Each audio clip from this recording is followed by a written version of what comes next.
না জানলে আপনার ভিসা বাতিল হয়ে যেতে পারে, আপনার ইন্টারভিউটি বাতিল হয়ে যেতে পারে। আমেরিকার নন ইমিগ্রেশন ভিসার ক্ষেত্রে অনেক অনেক পরিবর্তন এসেছে। আমরা আজকে এই ভিডিওতে সেই পরিবর্তনগুলা অর্থাৎ সেই আপডেটগুলা নিয়ে কথা বলবো। আপনারা দয়া করে এই ভিডিওটি পুরোটা দেখবেন, কারণ এই ভিডিওটা খুবই গুরুত্বপূর্ণ।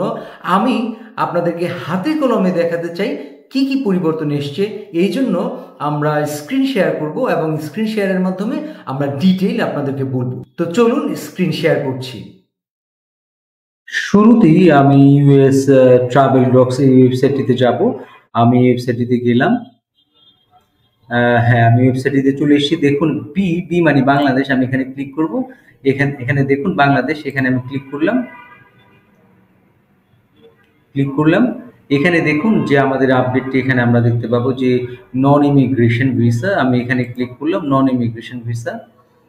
এখানে দেখুন এই যে ইম্পর্টেন্ট নোটিস, এটাই হচ্ছে পপ আপ। এই ইম্পর্টেন্ট নোটিসে সবকিছু আছে। তো আমি আপনাদেরকে যা বলছিলাম সেটা হলো যে যেটা করবেন সেটা হলো যে কি বলা হয়েছে দেখেন, নিউ রিকোয়ারমেন্টস।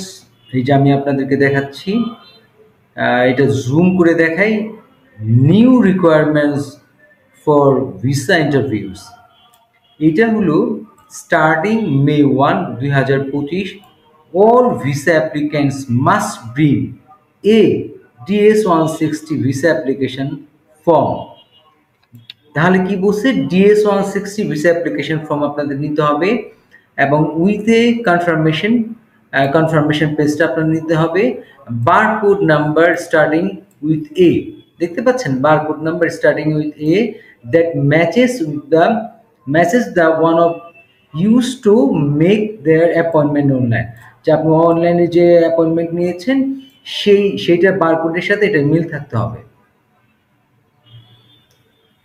তাহলে আপনি বুঝতে পারলেন যে new requirement for visa interviews এর জন্য আমি এখানে সবকিছু ই করে দিয়েছি, কার্সারে কালার করে দিয়েছি, মার্ক করে দিয়েছি।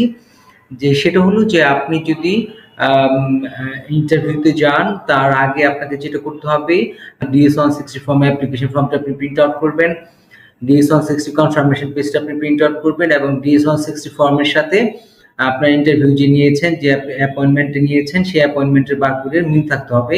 তা না হলে আপনার ইন্টারভিউ বাজেয়াপ্ত হবে। এখানে দেখেন, এই আমি আবারও দেখাচ্ছি, double check your information immediately. এই যে দেখুন, এটা আমি জুম করে দিচ্ছি যে অবশ্যই আপনার বারকোডের সাথে DS-160 ফর্মের বারকোডের সাথে শিডিউল অ্যাপয়েন্টমেন্টের বারকোডের আপনার মিল থাকতে হবে। লেখা আছে স্পষ্ট করে, দেখুন please double check that the barcode number of your DS-160 form matches one of your used to schedule your appointment। মানে অ্যাপয়েন্টমেন্ট লেটারের সাথে DS-160 ফর্মের অ্যাপয়েন্টমেন্ট লেটারের সাথে DS-160 ফর্মের যে আছে বারকোড আছে সেটি মিল থাকতে হবে।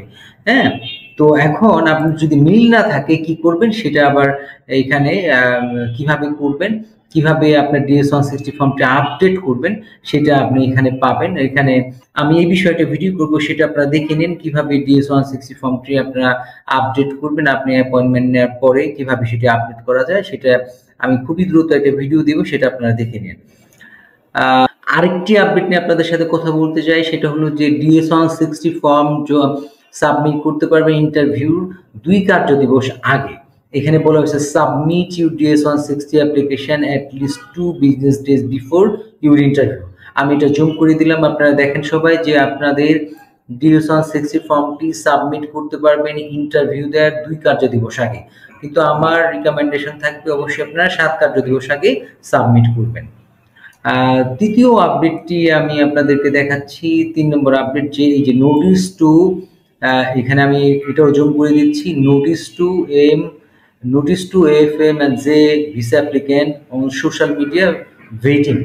এটা হলো আপনাকে যারা স্টুডেন্ট ভিসা, যারা ভোকেশনাল ট্রেনিং ভিসা এবং যারা ভিজিটর এক্সচেঞ্জ ভিসার জন্য আবেদন করবেন তাদের আপনাদের যে সোশ্যাল মিডিয়া প্ল্যাটফর্ম আছে সেটা আপনারা লক করে রাখবেন, আপনারা সেটা পাবলিক করে রাখবেন। এখানে স্পষ্ট করে লেখা আছে আপনাদেরকে পাবলিক করে রাখতে হবে, তা না হলে আপনারা ভিসা প্রাপ্তিতে অসুবিধা হতে পারে আপনাদের। সো আমি আপনাদের সবাইকে রিকোয়েস্ট করবো যারা স্টুডেন্ট ভিসা এবং ভোকেশনাল ট্রেনিং ভিসা এবং যে ক্যাটাগরিতে আবেদন করবেন অবশ্যই সোশ্যাল মিডিয়া পাবলিক করে রাখবেন। তাহলে আপনি বুঝতে পারলেন যে আমেরিকার নন ইমিগ্রেশন ভিসার ক্ষেত্রে কি কি পরিবর্তন এসছে, কি কি আপডেট এসছে। আমি আপনাদের বোঝার জন্য আবারও বিষয়টি রিক্যাপ করতে চাই। আপনি যদি আমেরিকার নন ইমিগ্রেশন ভিসা, ধরুন আপনি ভিজিটর ভিসার জন্য আবেদন করেছেন এবং এখন আপনি যেটা করবেন সেটি হলো যে আপনি যদি DS-160 ফর্মটি সাবমিট করে থাকেন, ইন্টারভিউ নিয়ে থাকেন, আপনি যেটা করবেন প্রথম কাজ হলো আপনার যে DS-160 ফর্মটি আপনি প্রিন্ট আউট করবেন এবং DS-1 কনফার্মেশন পেজটি আপনি প্রিন্ট আউট করবেন। পাশাপাশি অ্যাপয়েন্টমেন্ট যে আপনি নিয়েছেন সেই পেজটি আপনি প্রিন্ট আউট করবেন। খেয়াল রাখবেন যে অ্যাপ্লিকেশন ফর্মের যে বারকোড আছে সেটার সাথে যেন আপনার CGI পোর্টালে যে আপনি ইন্টারভিউ নেওয়ার জন্য যে অ্যাপয়েন্টমেন্টটি নিয়েছেন সেটির যে বারকোড আছে অ্যাপয়েন্টমেন্ট লেটারের, সেই বারকোডের সাথে যেন মিল থাকে। এটা গেল নাম্বার 1। 2 নম্বর পরিবর্তন হলো যে আপনি আগে 7 দিনের মধ্যে আপনি ইন্টারভিউ 7 দিন আগে আপনাকে DS-160 ফর্মটি সাবমিট করতে হতো, এখন আপনি 2 কার্যদিবসের মধ্যে সাবমিট করতে পারবেন। তো আমি আপনাদেরকে রিকোয়েস্ট করবো যে আপনারা 2 কার্যদিবসের মধ্যে করবেন না, আমি আপনাদের রিকোয়েস্ট করবো যেন সেটা ওই 7 কার্যদিবস আগেই আপনি ইন্টারভিউর 7 কার্যদিবস আগেই আপনি DS-160 ফর্মটি সাবমিট করেন।